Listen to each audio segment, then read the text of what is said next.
Bonjour frères et sœurs en Christ Jésus. Nous vous saluons chaleureusement et nous bénissons notre Dieu pour ce privilège qu'il nous accorde en ce jour afin qu'ensemble nous puissions le célébrer, l'adorer, le magnifier. Il est magnifique, n'est-ce pas? Il est magnifique et même pendant que je commence cette exhortation, je suis tellement dans la joie parce que, savez-vous, Dieu nous a tellement aimés qu'il nous a envoyé son Fils Jésus-Christ. N'est-ce pas? C'est un cadeau spécial. Je ne sais pas si on a déjà pensé à ça. C'est un cadeau spécial. Alléluia. Un cadeau merveilleux, le Seigneur de gloire, Jésus-Christ de Nazareth. Nous lui donnons et nous lui rendons toute la gloire, nous le couronnons, nous bénissons ce qu'il a fait pour nous, ce qu'il fait pour nous et ce qu'il fera pour nous. À Dieu, toute la gloire au nom de Jésus. Amen. Que le Saint-Esprit nous accompagne dans ce temps de méditation. Nous avons parlé pendant quelques semaines. Nous sommes ici sur terre, je le répéterai tous les jours, en tout cas à chaque fois que nous serons ensemble. Nous sommes ici sur terre non pour accompagner quelqu'un. Tu n'es pas là pour accompagner X ou Y personne. Tu es un produit fini, créé par l'Éternel Dieu Tout-Puissant, déposé sur terre pour une mission. Alléluia. Pour une mission. Et il est important de savoir qu'il faut que tu sois utile. Et être utile, selon que nous l'avons compris par l'aide du Saint-Esprit, c'est avoir la capacité de comprendre le but de notre présence ici sur terre. Comprendre le but, chercher à ce que Dieu, l'Éternel, te révèle, nous révèle chacun dans son couloir le pourquoi, la vraie raison de notre présence ici-bas. Parce que, je vous promets, nous avons le privilège d'avoir le Dieu sérieux qui ne fait rien pour rien. Ce n'est pas pour le plaisir, si je peux le dire ainsi, que Dieu nous a créés. Encore moins, ce n'est pas pour décorer la terre. Non, c'est pour une mission. Nous sommes en mission. Quelqu'un disait, nous sommes des pèlerins. Nous sommes des aventuriers ici sur terre. Et nous devons être utiles, comme je disais, et être utiles chacun dans son couloir. En faisant, c'est pourquoi il a été créé. Ah, tu es créé pour un but. Et je te garantis, la seule et l'unique raison qui fait que toi et moi soyons vivants en ce jour, c'est parce que la mission n'est pas encore finie. Et comme la mission n'est pas finie, tu es instoppable, rien ne peut te tuer, rien ne peut résister devant toi, parce que la mission te protège. La mission te garde. Tu es protégé à cause de la mission. Les anges de Dieu campent autour de toi, n'est-ce pas? Pas parce que tu es belle ou parce que tu donnes beaucoup d'argent à l'église, mais tout simplement parce que tu es en mission. En mission. Quelqu'un dit avec moi Amen. Et même dans l'avion, l'avion peut tomber, mais tu ne mourras pas. Non pas que Dieu t'aime plus que tout le monde, mais parce que tu es en mission. Il y a une sémence en toi. Alléluia. Il y a quelque chose en toi qui fait qu'à cause de ça, l'Éternel Dieu te garde vivant sur la terre des vivants. Parce que tu es important aux yeux de Dieu. Tu es précieux aux yeux de Dieu. C'est à toi que je parle. Toi qui es négligé, toi qui es délaissé, toi qui es abandonné. Mais écoute, ne te disqualifie pas, ne stresse pas. Tu es en mission envoyé par Dieu. Tu es cet ambassadeur, cette ambassadrice que Dieu a envoyé sur terre. Et tu sais, il a tout fait à l'avance, t'ayant déposé pour que tu fasses la mission. Et la Bible dit quelque part, je paraphrase, il t'a tout donné. Dieu ne t'a pas envoyé en mission le main vide. Non, il t'a envoyé en mission et t'a tout donné. Alors sois utile. Alléluia. Sois utile dans l'œuvre que tu fais. Sois utile dans la mission que tu fais. Sois utile dans ce pourquoi tu es sur terre. Et nous avons dit que pour être vraiment utile, Dieu nous a donné le mandat. Alléluia. Il nous a donné le mandat. Il nous a donné le feu vert afin qu'aucune porte ne soit fermée devant nous, afin que rien ne nous empêche de faire la mission. Nous n'aurons qu'à brandir notre mandat. Et nous avons dit, notre mandat, c'est Jésus. Alléluia. Le mandat que Dieu nous a donné, c'est Jésus. Au nom de Jésus-Christ, nous ferons la mission.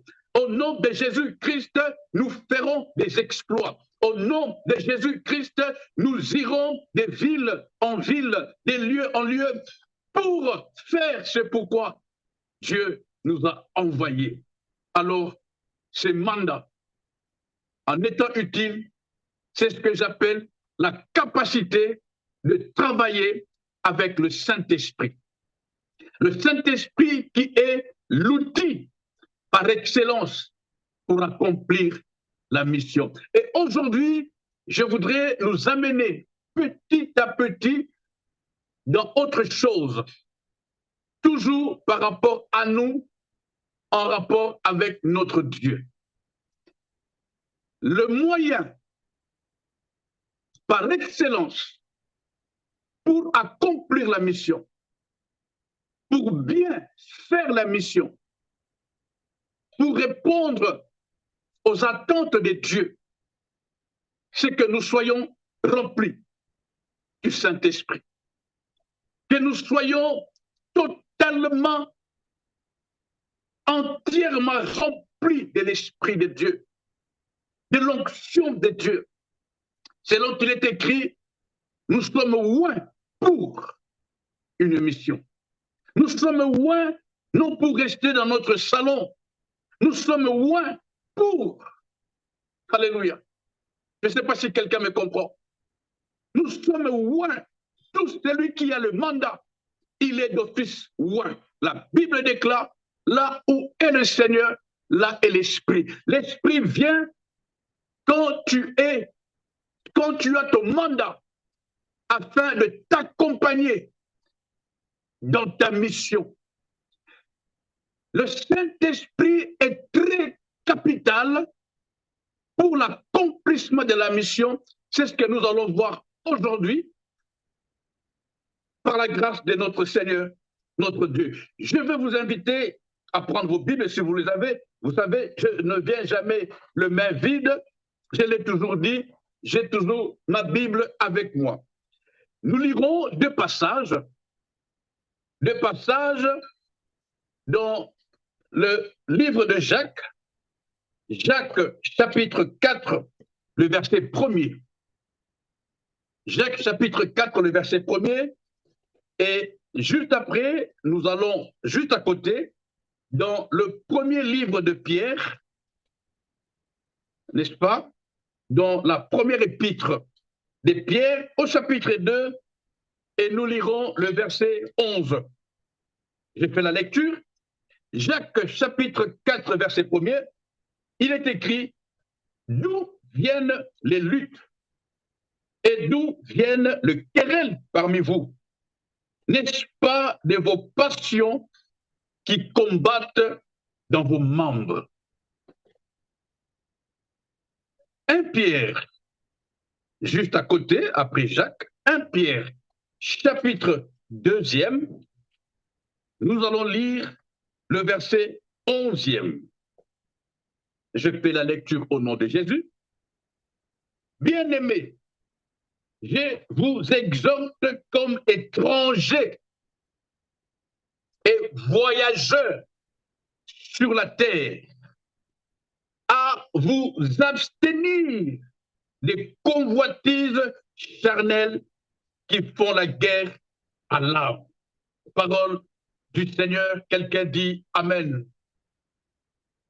Notre Père, notre Dieu, toi qui nous fais grâce par ton esprit, nous voici exposés à ce conseil divin, à ta parole, dans le seul but de nous former, de nous conscientiser, chacun de nous, où que nous soyons, pour que nous nous disciplinions, que nous prenions la décision d'être sérieux avec toi dans la mission que tu nous as confiée. Tu ne nous as pas envoyés pour décorer cette planète, tu nous as envoyés en mission. De la même manière que tu l'as fait avec notre Seigneur Jésus-Christ, parce qu'il a dit, mon Père m'a envoyé. Nous pensons que tu nous as également envoyés. Il est écrit, alors que tu n'étais qu'une masse informe, je te connaissais, j'avais inscrit dans le livre de vie tous les jours de ta vie. Aide-nous à être sérieux dans cette mission. Aide-nous à faire l'œuvre avec intelligence. Et nous refusons tout esprit de négligence. Nous voulons être là où tu veux qu'on soit, afin de dire ce que tu nous ordonneras de dire, en faisant ce que tu nous demanderas de faire. Au nom de Jésus, nous avons prié et nous disons Amen. 1 Pierre chapitre 2, le verset 11, il est écrit, « Bien-aimés, je vous exhorte donc, comme étrangers et voyageurs, ce n'est pas notre patrie. La terre, nous y sommes, je le répète encore si vous le permettez, nous sommes ici pour une mission. Quelqu'un dit avec moi, je suis là pour une mission. Nous sommes ici bas sur cette planète pour une mission. Il est dit comme des voyageurs, comme des étrangers, parce que notre patrie, c'est le ciel. Nous sommes des citoyens célestes. La Bible dit, nous sommes les gens de la maison de Dieu. Nous sommes un peuple acquis, un sacerdoce royal. Tu n'es pas n'importe qui. Come on. Est-ce que tu peux t'acclamer toi-même? Alléluia, alléluia. Tu n'es pas n'importe qui. Et c'est ce que je réalise combien c'est triste de voir des étrangers, des voyageurs, ceux qui sont de passage, des aventuriers, n'est-ce pas, des pèlerins, là où c'est triste, ils commencent à s'attacher aux choses de la terre. Or, quelle tristesse, un constat amer. Écoutez, nous n'avons pas à nous attacher, à nous attacher aux choses de la terre. Non, la Bible dit dans Colossiens, ceux qui sont ressuscités avec Christ, ils s'affectionnent. J'aime beaucoup le terme utilisé. Il dit, ils s'affectionnent aux choses d'en haut, aux choses célestes, à la nourriture céleste. Il est écrit, l'homme ne vivra pas que de pain, mais de toute parole qui sort de la bouche de Dieu. Telle est notre nourriture. Nous avons tout pleinement en Christ Jésus. Ne nous attachons pas aux choses de la terre. C'est de ça que je nous invite. Je suis venu nous parler en ces jours. Je parle au fait de la guerre des volontés. De la guerre des volontés. Alléluia, alléluia, alléluia. Je vous exhorte, dit 1 Pierre chapitre 2, comme étrangers et voyageurs, c'est-à-dire en mission sur la terre, à vous abstenir des convoitises charnelles qui font la guerre à l'âme. Et ces choses, la convoitise charnelle, nous empêche d'accomplir parfaitement l'œuvre pour laquelle nous avons été envoyés. Savez-vous pourquoi Jésus a réussi? Je me permets de donner mon avis. Tout simplement parce que la différence avec Jésus et d'autres qui l'ont imité, tout cela ont réussi, selon la Bible, parce qu'ils se sont déracinés, ils se sont séparés de tout ce qui est charnel. Ils ne se sont pas laissés entraîner dans des choses de ce monde. Ils ont assujetti leur chair. Voilà le terme que la Bible utilise. Ils ont assujetti leur chair.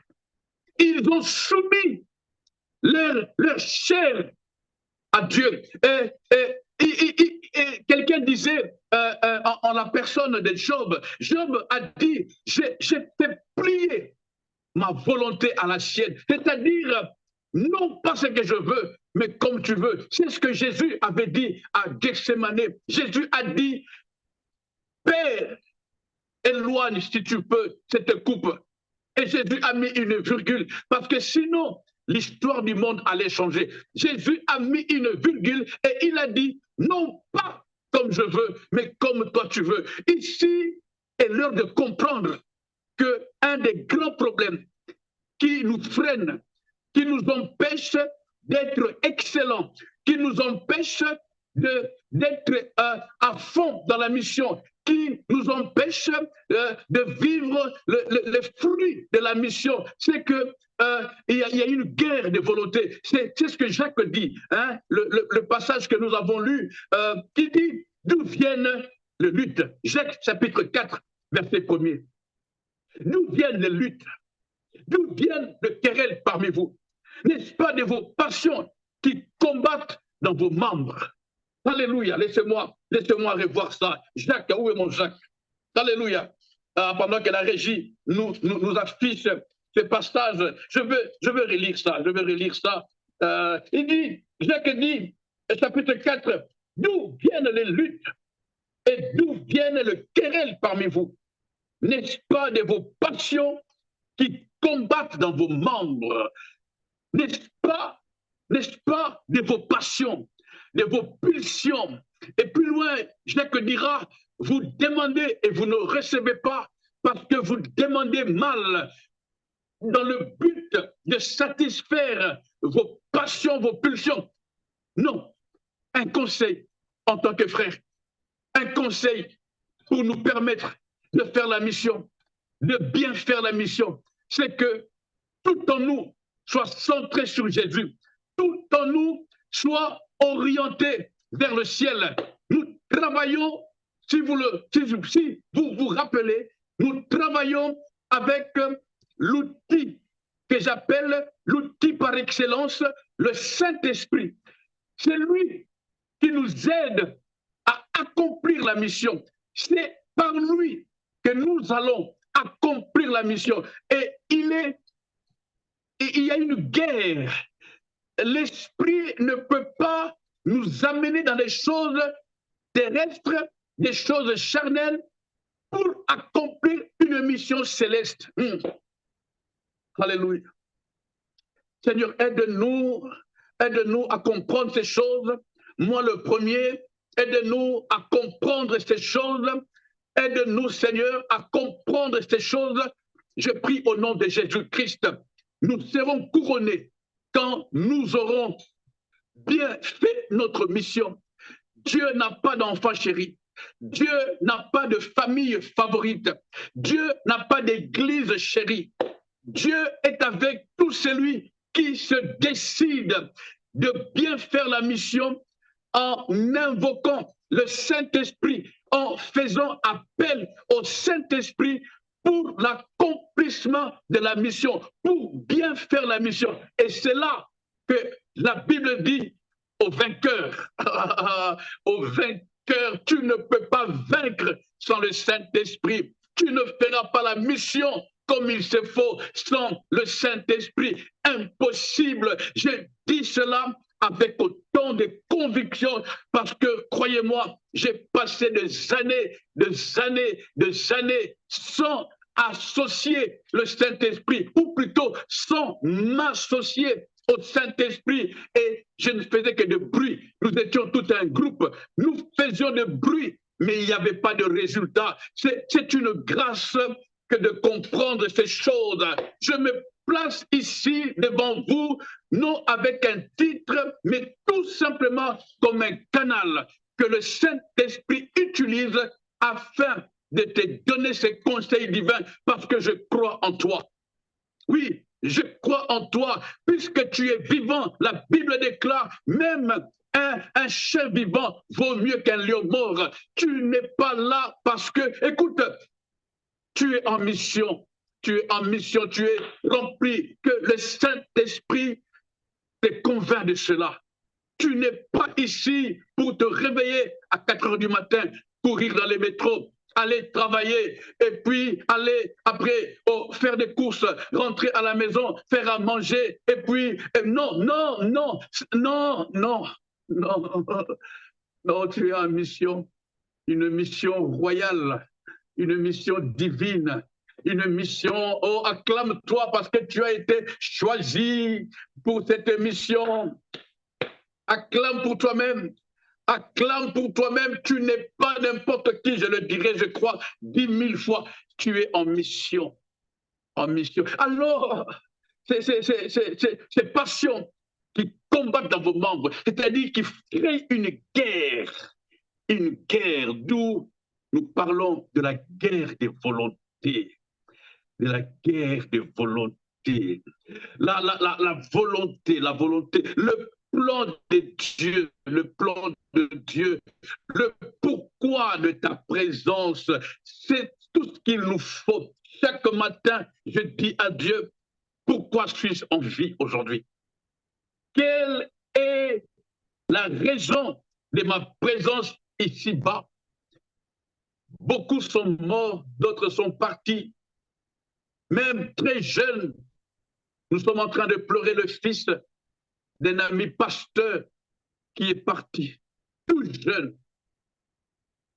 Mais toi, tu es encore là. Moi, je suis encore là. Why? Dieu serait-il injuste? Alors maximise, alléluia, maximise les temps alors que tu es ici, comme voyageur, comme étranger, tu es en mission. Ne te laisse pas contrôler par les choses de ce monde, au nom de Jésus. Ne te laisse pas contrôler par les choses de ce monde. N'accepte pas que les besoins de la terre te dirigent. Prends autorité sur tes envies, sur tes désirs, sur tes passions.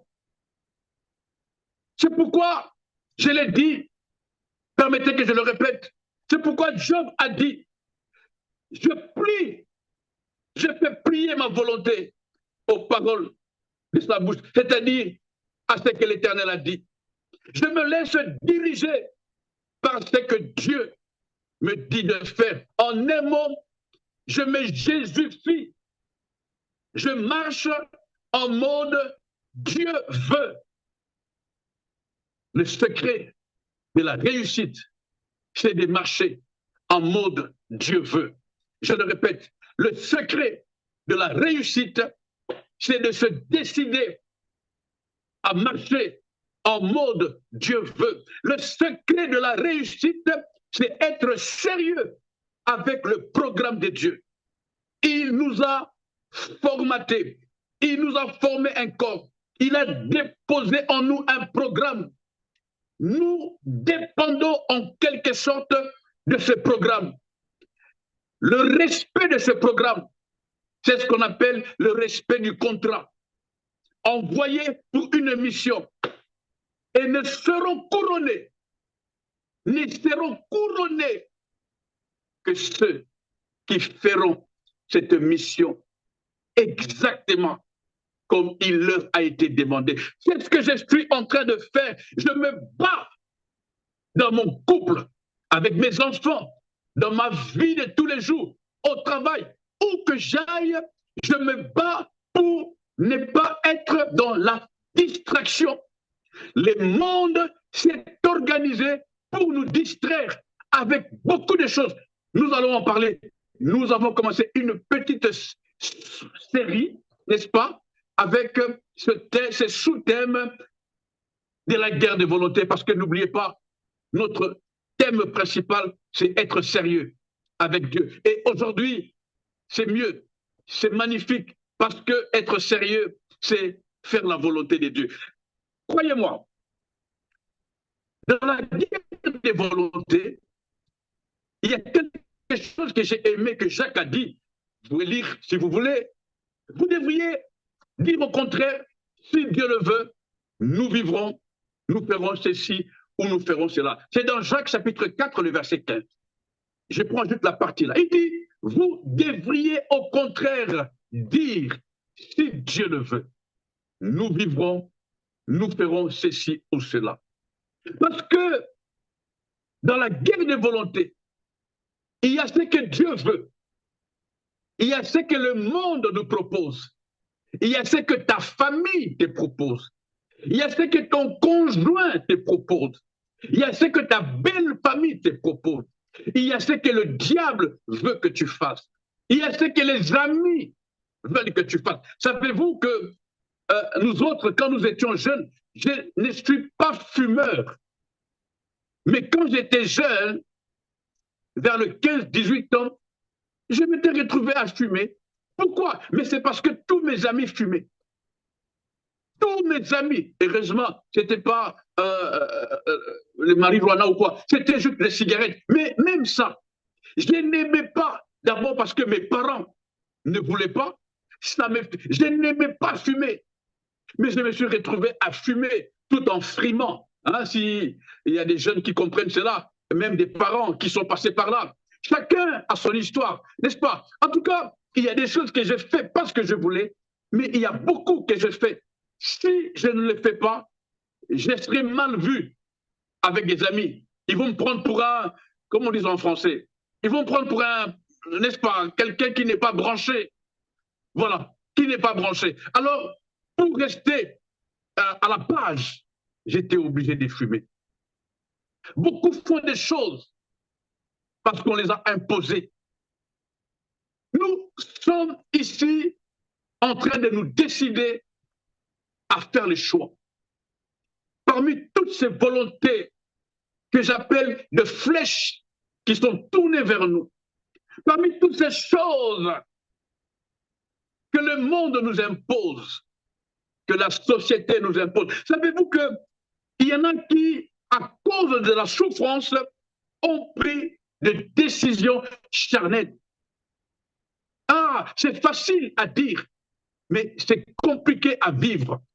Il y en a qui, la souffrance a atteint un paroxysme, la souffrance a atteint un degré, le degré le plus haut. Il ne peut plus tenir. Il se retrouve à prendre d'autres décisions. Et à dire à cette personne d'attendre le temps de Dieu, ça devient un calvaire pour lui. Les souffrances de ce monde. Et pendant que nous parlons, le Seigneur me convainc. Il y a parmi nous des gens qui ont pris des décisions et d'autres qui veulent prendre des décisions. Tellement les choses sont difficiles, tellement les difficultés commencent à devenir impossibles. Il y a quelqu'un qui, à cause de la maladie, il se décourage et il appelle la mort. Non, tu ne mourras pas parce que tu le veux. Le seul qui avait le pouvoir de le faire, c'est Jésus-Christ. Tu ne mourras pas parce que le cancer a atteint le niveau le plus haut. Non, Dieu a la capacité non seulement de rappeler à l'existence ce qui avait existé, mais il est capable de redonner vie même à un mort. Ces choses ne sont pas que les choses du passé. C'est-à-dire, ce n'était pas seulement ceux qui nous ont précédés qui avaient le privilège de vivre ces choses, mais aujourd'hui encore, nous pouvons vivre ces choses. Dieu ressuscitera ton corps qui est mort. Dieu redonnera la santé à ces corps malades au nom de Jésus. Dieu a le pouvoir, n'est-ce pas, d'arrêter le cortège où on allait enterrer un garçon mort et de redonner vie. Jésus, il fait partie de ces cortèges, il est à la tête et quand il te croise, tu as la vie. Quand Jésus te croise, tu as la vie. C'est pourquoi je nous appelle à nous discipliner, à travailler notre intimité avec le Saint-Esprit. Parce que il est écrit, Jésus dira, le consolateur, le paraclet viendra pour vous parler de moi. Et n'est-ce pas le Saint-Esprit? La Bible dit, là où est le Seigneur, là est l'Esprit. L'Esprit viendra te prendre quand tu l'appelleras, quand tu l'invoqueras de tout ton cœur, de toute ton âme. Le Saint-Esprit viendra, il te prendra et t'amènera à Jésus. Et quand tu auras croisé Jésus, plus rien ne sera comme avant. D'autres acceptent la mort parce que la maladie est atroce. J'ai vu des familles qu'on parle de l'euthanasie. J'ai vu des familles demander la mort de leurs membres de famille parce que, disent-ils, il a tellement souffert qu'il aille se reposer. Qui a dit ça? Qui a dit ça? J'ai vu un roi dans la Bible à qui on avait dit qu'il allait mourir. Cet homme, la Bible déclare, quand l'homme de Dieu est parti, il est écrit, il s'est levé, il s'est tourné face contre le mur. Il a commencé à chandabaré, Rakama Kontokoya. Il a prié, je suis sûr, il a prié comme jamais auparavant. La Bible déclare, l'homme de Dieu qui était venu lui annoncer la mort n'était pas encore arrivé au portail pour s'en aller. Dieu lui dit, retourne, aïe, aïe, aïe, aïe, retourne et dis-lui, je prolongeais sa vie de 15 ans. Je parle du Dieu qui a la capacité de changer ta vie. Je parle du Dieu qui a la capacité de prolonger tes jours. Je parle du Dieu qui a la capacité de te guérir de cette maladie dans laquelle tu es. Je parle du Dieu qui a la capacité de redonner sourire, de te redonner les sourires. Je parle d'El Shaddai, le Dieu vivant, le maître de toutes choses, celui qui appelle ce qui était à l'Orient et l'amène à l'Occident, le Dieu des connexions. Tu n'es pas seul tant que tu es en mission. C'est lui qui t'a envoyé. Il a ses yeux sur toi. Tant que tu acceptes et que tu te laisses, tant que tu comprends le pourquoi tu es là et tu te disciplines à être sérieux avec Dieu, il a ses yeux sur toi. Il dit pour toi, je menacerai même les nations. Pour toi, j'ouvrirai la mer rouge. Pour toi, même le feu ne te consumera pas. Pour toi, même les lions ne te mangeront pas parce que tu as une mission. Écoutez, permettez-moi de le dire. Savez-vous pourquoi Daniel est entré dans la fosse aux lions?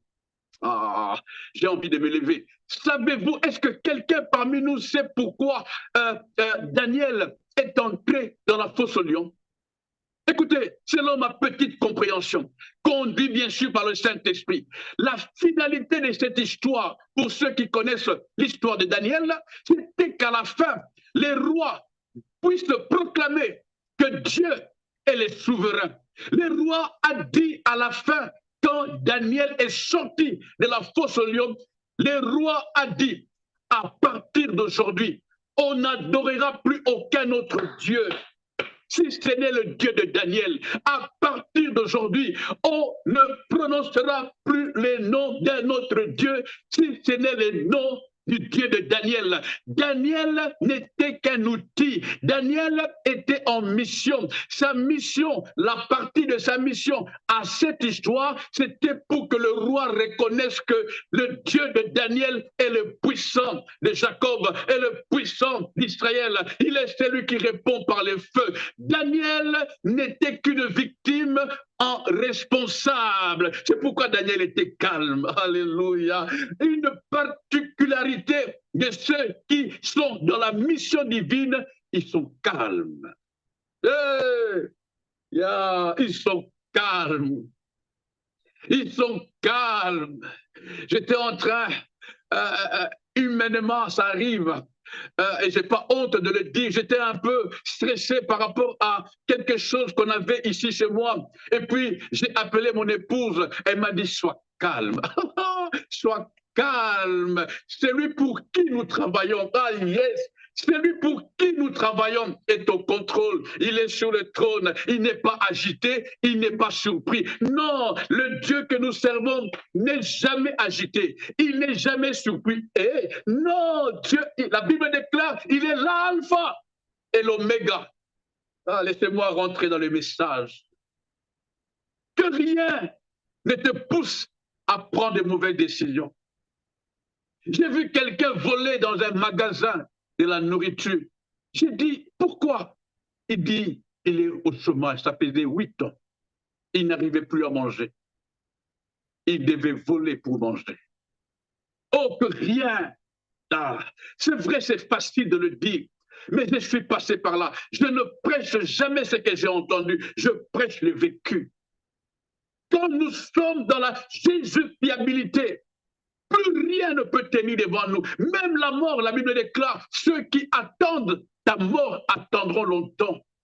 Ceux qui pensent que tu finiras ta vie comme tu es, ils attendront longtemps et en fin de compte, ils changeront d'avis. Parce que la mission nous protège.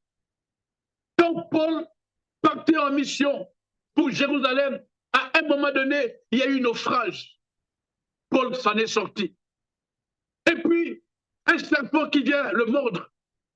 Les gens ont dit, il va mourir. Paul s'est mis debout, il s'en est sorti. Écoutez, ce n'est pas que Dieu aimait Paul plus que tout le monde. Ce n'est pas que Dieu chérissait Paul. Dieu gardait la mission. Paul connaissait sa mission. C'est pourquoi un jour, cet homme se dira, j'ai achevé ma course. La couronne de gloire m'attend. Tu achèveras ta course. Ah, tu devrais dire avec moi Amen. Écoute, proclame ces paroles. Pendant que je parle, le Saint-Esprit est en train de te parler en même temps et te dire, tu ne mourras pas. Comme disait David, tu vivras. Tu vivras et tu raconteras le bienfait de Dieu. Tu raconteras le bienfait de Dieu. Tu parleras au monde, à la génération future. Comment tu es sorti de cette maladie? Comment tu as vaincu tes ennemis? La Bible déclare, reste ferme de tes yeux, tu verras la rétribution des méchants. Ils tomberont à gauche, ils tomberont à droite, tu ne seras pas atteint. Reste ferme, que le monde organisé ne te pousse pas à prendre de mauvaises décisions, à faire ce qu'eux te demandent, à faire leur volonté. J'ai vu une femme qui était stérile et qui a fini par aller voir le féticheur parce que sa belle famille était en train de la marteler, de la faire souffrir. Nous ne voulons pas de toi. On n'en peut plus. Tu n'as pas d'enfant. Comment se fait-il? Et patati et patata. Et cette femme, malheureusement, elle est tombée sur une de ses amies qui lui dira, viens, allons voir un féticheur. Non. S'il y a une femme stérile parmi nous, le Dieu de Anne n'est pas mort. Le Dieu de Anne n'est pas mort. Le Dieu d'Abraham est vivant. C'est lui qui donne les enfants. Sois patiente. J'ai des choses à dire. Le Dieu que nous servons est vivant. Ne va pas voir les féticheurs pour avoir des enfants. Écoutez, pour une parenthèse, laissez-moi vous dire ce que je pense. Conduit par l'Esprit, bien sûr. Convaincu par le Saint-Esprit. Tous les enfants que le féticheur a donnés sont un danger. Je ferme la parenthèse. Attends-toi à Dieu. Attends-toi à Dieu, même si le chômage prend du temps. Attends-toi à Dieu. Quelqu'un dans la Bible s'est mis sur un tour qu'il appelle à son poste et il a dit, même si ça tarde, j'attendrai. J'attendrai. Oh, même si ça tarde, j'attendrai. Tu porteras des enfants. Ah, la stérile d'aujourd'hui portera des enfants demain. Tu devrais dire avec moi Amen. Celui qui est au chômage aujourd'hui sera demain patron. Je le crois au nom de Jésus-Christ. Ne te laisse pas abattre ni distraire par les choses que le monde a organisées, que le diable a mis en place dans le seul but de te disqualifier. Ne prends pas d'autres décisions. Nous sommes devant un choix. Et le meilleur des choix, c'est de faire le choix de Dieu. Et le choix de Dieu, c'est la vie. La vie, c'est Jésus. Jésus est la volonté de Dieu. Quelqu'un m'a demandé un jour, quand je partageais ce message, c'est quoi la volonté de Dieu? Oh, j'ai aimé la réponse que le Saint-Esprit m'avait donnée. Et depuis ce jour, je n'ai jamais changé la définition de c'est quoi la volonté de Dieu. Écoutez, je vais partager avec vous. La volonté de Dieu, c'est Jésus. La volonté de Dieu, c'est Jésus-Christ de Nazareth. Si quelqu'un parmi nous ne connaît pas la volonté de Dieu pour sa vie, déclare seulement Jésus. Déclare seulement Jésus. Jésus, Jésus, et il viendra à toi.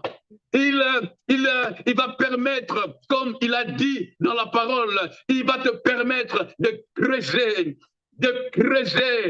profondément jusqu'à ce que tu poses ta vie sur lui. Et alors, il va te donner les mandats. Il va t'expliquer pourquoi tu es sur la terre. Il va te donner les raisons précises de ta présence sur la terre. Et tu ne seras plus un vagabond. Tu ne seras plus, comme dit Jacques, ballotté à tout vent des doctrines. Non, tu seras stable. Il n'y a pas pire qu'être instable dans la vie. Il n'y a pas plus malheureux que quelqu'un d'instable, quelqu'un d'indiscipliné, parce qu'il n'est pas attaché à la vraie source qui est Dieu.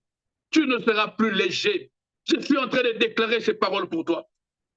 Je suis en train de proclamer ces paroles sur toi. Je veux te dire que la volonté humaine, elle n'est pas assez puissante pour permettre à un homme de vaincre. Vaincre dans la mission. Il ne sera pas facile. C'est ce que nous verrons le dimanche prochain. Ça ne sera pas facile. Mais croyez-moi, Dieu ne nous a pas créés pour des facilités. Nous sommes créés. Nous avons été créés pour des possibilités. Parce qu'il est écrit, tout est possible à celui qui croit. Tout est possible. Voyez vous-même la vie de Jésus. Il a dit, c'est mon Père qui m'a envoyé. Il ne m'a jamais laissé seul. Parce que je fais toujours ce qui lui est agréable. Comme Jésus a compris ça, il était instoppable. Rien n'a stoppé Jésus. La Bible dit même un jour, j'aime beaucoup cette partie, un jour, on voulait le lapider, on voulait le jeter du ravin. La Bible déclare, comme dans un film, il s'est retourné. Et c'est ce jour-là que j'ai compris que Jésus était le gang à film, comme on dit dans mon pays, l'acteur principal. Un acteur principal ne meurt jamais.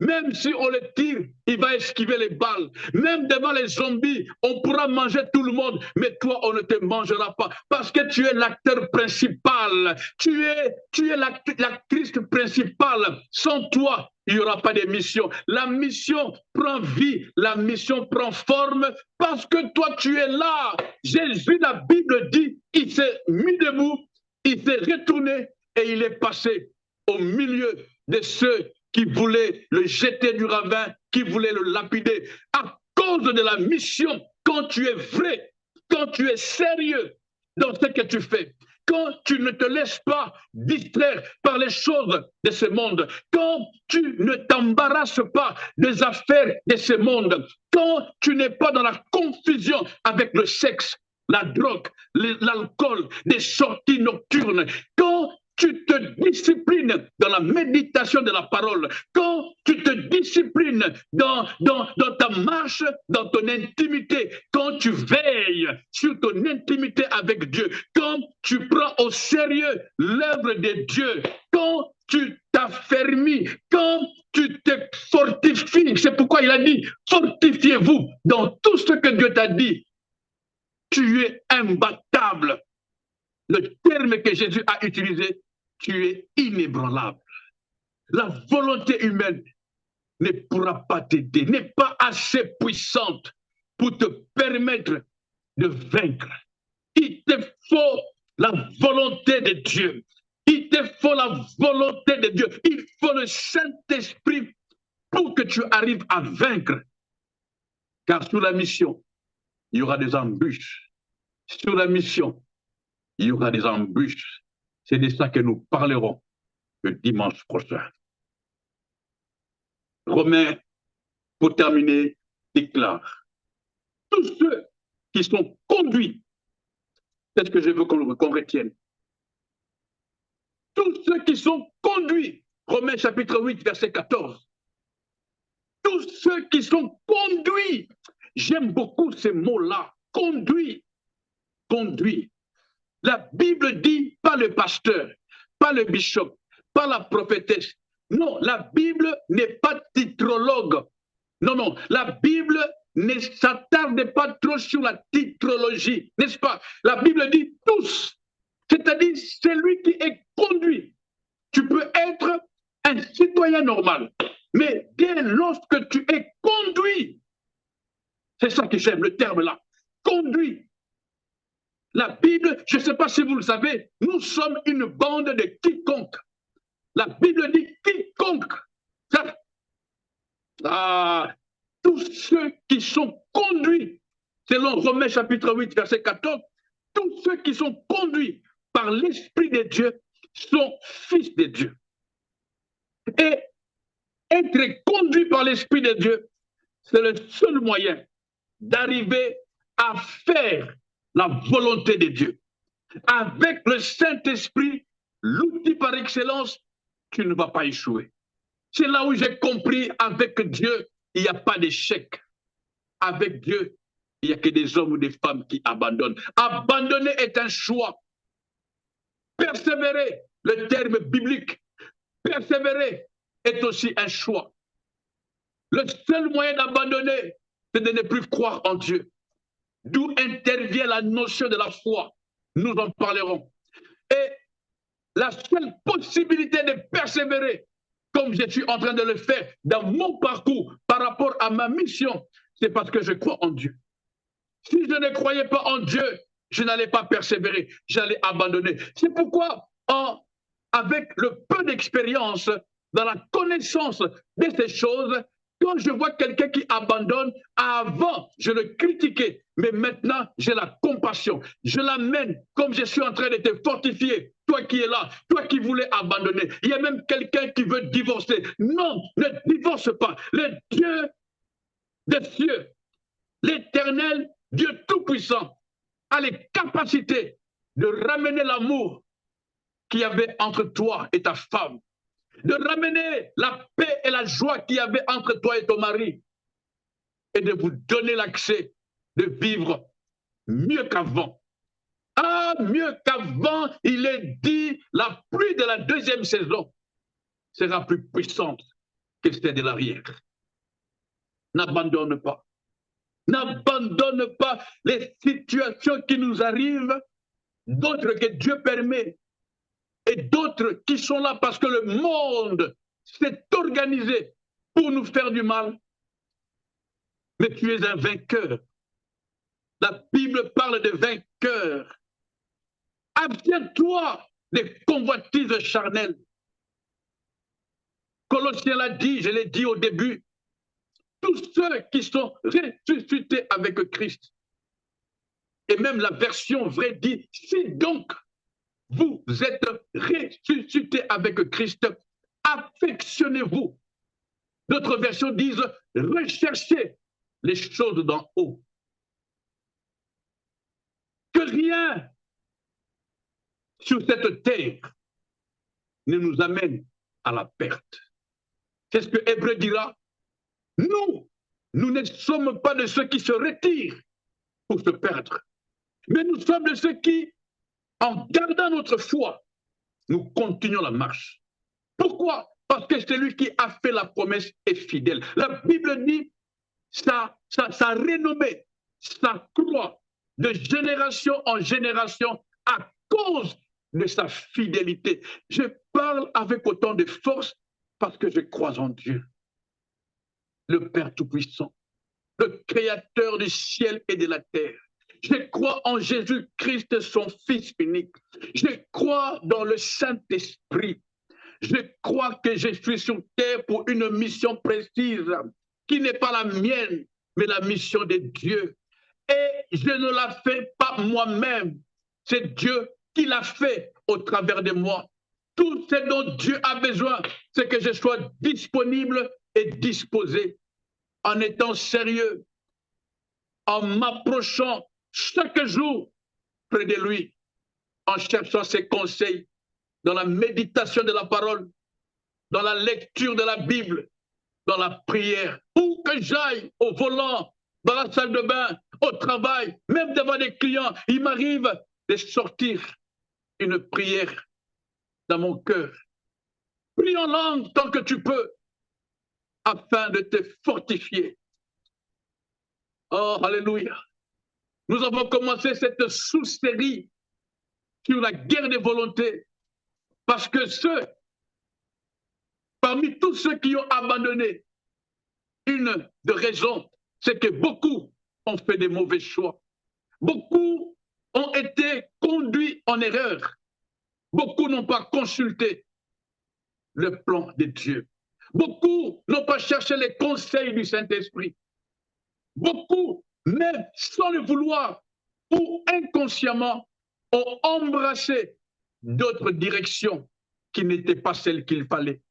Et David dira cette prière que j'aime: oh Dieu, sonde-moi, éprouve-moi et regarde si je suis sur une mauvaise voie. Quelqu'un comprend cette prière?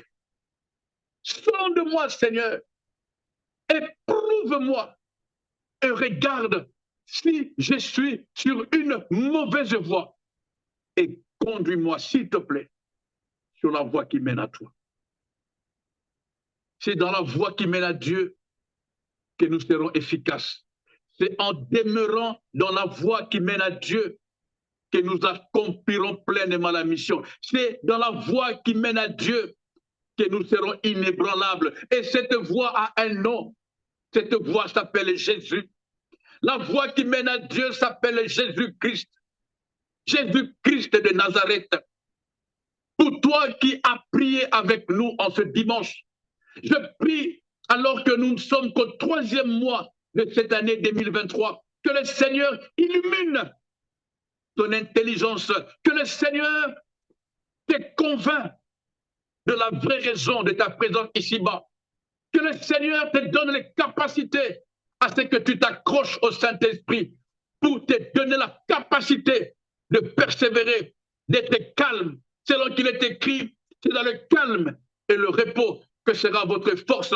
Que le Seigneur te donne la capacité de dormir, même quand les vagues se soulèvent, même quand les tempêtes viennent. Dors calme. Pourquoi? Parce que celui qui a donné la mission est au contrôle.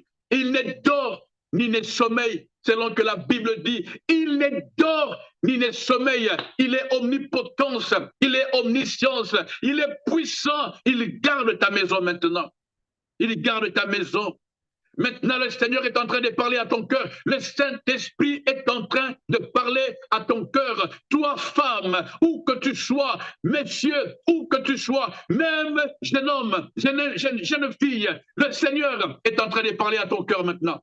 Le Seigneur parle à ton cœur. Oui, j'ai cette conviction. Je crois que le Seigneur, autant il me parle moi-même, maintenant il te parle. Il te parle et le mot d'ordre est fais confiance. Fais confiance en Dieu et accepte de suivre la volonté de Dieu. Ne fais pas la volonté des hommes. Ne fais pas la volonté des hommes. Ne fais pas la volonté de qui que ce soit. Ni la volonté de ton mari, ni la volonté de ta femme, encore moins la volonté de ta belle famille, ni la volonté de ton patron. Non, fais la volonté de Dieu. Fais la volonté de Dieu. J'ai vu sur Facebook, je crois, un homme à qui son patron l'appelle. Le patron l'appelle, peut-être que vous avez vu ça, j'ai beaucoup aimé. Son patron l'appelle et comme il allait avoir de contrôle, hein, et puis son patron lui dira, nous allons chipoter, nous allons changer le chiffre. Cet homme a dit non. Le patron a dit quoi? Le patron était avec son directeur. Ils étaient là. Ils ont dit, assieds-toi. Il s'est assis et ils lui ont dit, nous allons chipoter le chiffre. Cet homme a dit non. Jamais, oh my God, jamais je ne ferai ça. Et vous savez, la fin de l'histoire, c'est que le patron cherchait tout simplement quelqu'un de confiance pour lui confier des grandes responsabilités. Et à la fin, ils ont dit à cet homme, nous avons fait un test pour voir si tu étais sérieux. Et c'est ce que je me suis dit, Seigneur, que je sois vrai avec Dieu. Il ne faut pas que je vienne ici commencer à prêcher comme je le fais, en criant, en transpirant. Et quand la caméra est fermée, je vis comme un païen, je vis comme dans le monde. Non, j'ai dit à Dieu, aide-moi. C'est ce que je dis toujours, où que j'aille. Si quelqu'un veut me bénir, ce n'est pas avec de l'argent. Non, je travaille, ma femme travaille, nos grands-enfants travaillent, nous sommes bien. Si tu veux me bénir, il faut que tu pries pour moi, s'il te plaît. Prie que Dieu me donne les capacités de tenir ferme, de rester sérieux, de n'aller ni à gauche ni à droite. Comme nous l'avons dit, que je ne sois que là où Dieu veut que je sois, que je dise ce que Dieu m'ordonnera de dire et que je fasse ce que Dieu m'a demandé de faire. C'est ça ma prière. C'est ça ma prière. Et si parmi nous quelqu'un se décide de mettre en pratique toutes les paroles qui sortent de ma bouche venant de Dieu, je serai béni. Oh, alléluia, alléluia, alléluia. Conterebosha, remanda santo coria basse. Sois béni, toi qui as prié avec nous. Sois béni. Oh, tu peux réécouter ce message pendant toute la semaine. Si tu veux, tu peux réécouter. Tu peux réécouter. Nous servons les dieux qui a pour spécialité d'achever ce qu'il avait commencé. Ce que Dieu a commencé, il le finira. Ce que Dieu a commencé, il le finira. Ce que Dieu a commencé, il le finira. Ce que Dieu a commencé, il le finira. Dieu a commencé le monde avec toi. Dieu a commencé cette journée avec toi. Et c'est pourquoi il a commencé avec toi pour faire quelque chose. Dieu va le finir. Ce ne sera ni par ta force, ni par toi, ni par ta puissance, mais c'est par son esprit, l'outil par excellence. Ce que Dieu a commencé, il le finira. Sois béni là où tu es, sois dans la paix, dans la tranquillité. C'est lui qui a fait la promesse est fidèle. C'est lui qui t'a envoyé sur la terre est fidèle. Il te fait confiance. Il te maintient en vie. La mort ne peut pas te prendre tant que tu n'as pas encore fini. Tu finiras la mission. Et comme quelqu'un dans la Bible, tu pourras toi-même dire à Dieu, Seigneur, maintenant tu peux me prendre car j'ai fini la mission. Tu finiras la mission, ta mission à toi, pas celle de quelqu'un d'autre. C'est pourquoi n'imite pas quelqu'un d'autre. Ne sois pas pasteur parce que tout le monde est pasteur. Ne sois pas joueur parce que tout le monde joue au foot. Non, concentre-toi sur ce pourquoi Dieu t'a créé et tu seras l'homme le plus heureux. J'ai vu quelqu'un qui nettoie quelque part les bureaux, qui est très heureux. Je l'ai vu avec une très belle voiture. Et dans ma curiosité, je l'ai approché. Et il me dira, c'est parce que je suis là où Dieu me voulait. Il n'a pas à envier un président. Parce que Dieu... Écoute, ne va pas là où Dieu ne t'a pas envoyé. Tu vas foirer. Tu feras un fiasco total et lamentable. Amen. Que Dieu vous bénisse. Priez. Priez par rapport à cette parole et nous ferons la différence. Nous nous donnons rendez-vous le dimanche prochain à la même heure afin de continuer dans notre sous-série La guerre des volontés avec comme grand thème être sérieux avec Dieu. Être sérieux, comme vous l'avez compris, sûrement, c'est faire le choix de faire la volonté de Dieu. À 15h, heure de Montréal, 21h, heure de Paris, nous serons là, ensemble, non par habitude, mais nous exposons toujours au conseil divin. Que le Seigneur bénisse cette plateforme qui nous fait du bien, qui nous aide à changer, à échanger et à nous encourager mutuellement. Soyez royalement bénis, soyez richement bénis et surtout, en ce mois de mars, nous pensons bien sûr à nos épouses, à nos mamans, à nos sœurs, à nos filles. Que le Seigneur bénisse ces créatures merveilleuses que vous êtes. Sans vous, chaos total. Vous savez, ma femme n'est pas là. Elle est en déplacement. J'ai été seul avec nos 2 enfants. Les 3 autres sont chez eux. Je peux pas vous je sais pas comment vous expliquer. C'est chaud. Il faut préparer, il faut ceci, il faut ça, il faut ça, il faut ça, il faut aller au travail. Et que Dieu bénisse ma femme. Et que Dieu bénisse toutes les femmes du monde. Amen. Que Dieu vous bénisse et à dimanche prochain. Bye bye.